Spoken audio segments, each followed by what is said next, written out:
Let's bring in Lori Williams, political analyst, standing by in Calgary. Hey, Lori, good to see you. Happy Monday. Happy Monday to you, Todd. All right, so what's at stake here for Mark Carney, do you think? First time he's brought out a budget as Prime Minister.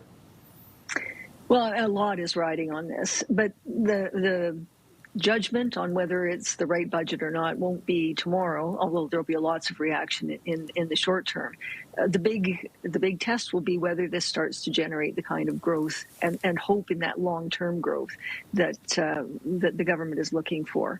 So we're seeing again that freezing of investment, focusing on the things that are important to Canadians, promises not to cut health transfers as we heard, but also investment in things like housing, defense, temporary EI measures to help those who've lost their jobs, maybe some investment in job training, creation of new jobs with these investments that are in place, things like the school food program, but also, and we don't know the details of this yet, but the climate plan, the climate competitiveness plan is what they're calling it. I think there's a lot of curiosity about what that's going to look like and whether that's going to cause divisions amongst different leaders who have different priorities around that.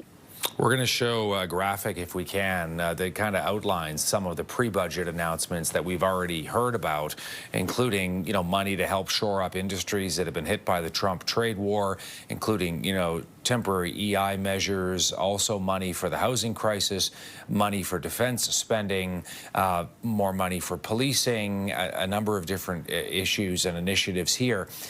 I wonder how big we're talking, because a lot of people are speculating it could be anywhere from $60 to $100 billion in deficit spending. Lori, what do you expect? Yeah, we're looking in the high 60s, about 68 million, according to the interim parliamentary budget officer. Some are estimating up to 90 billion. It could, I suppose, go as high as 100 billion. A scary number. The focus, at least amongst analysts so far, is as long as that debt to GDP ratio is maintained, as long as the investment is in economic growth and taxes don't increase, then that's not going to affect Canada's credit rating.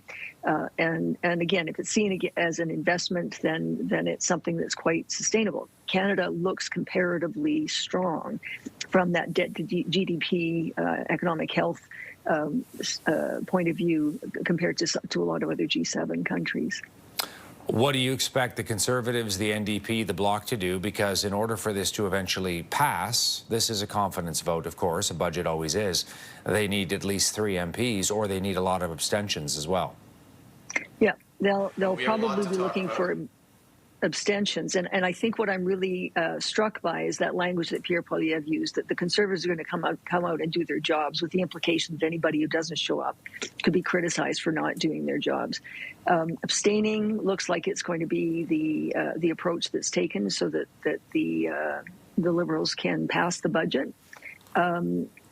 And probably without opposition votes in this particular case, because what has been demanded by the Conservatives and by the Bloc have been rejected for, I think fairly understandable reasons by the government. And it's going to be tough for the NDP to support a job that cuts public sector jobs, which it looks like it's going to do. So the one way around that is for some people not to vote. They don't want to go for an election. Whatever party is seen as triggering the election could pay a really serious price at the polls if an election were forced. And so the compromise is probably going to be a few abstentions or absences. Lori Williams, political analyst in Calgary, with her take today, one day ahead of the budget. Thank you, Lori. Thank you, Todd.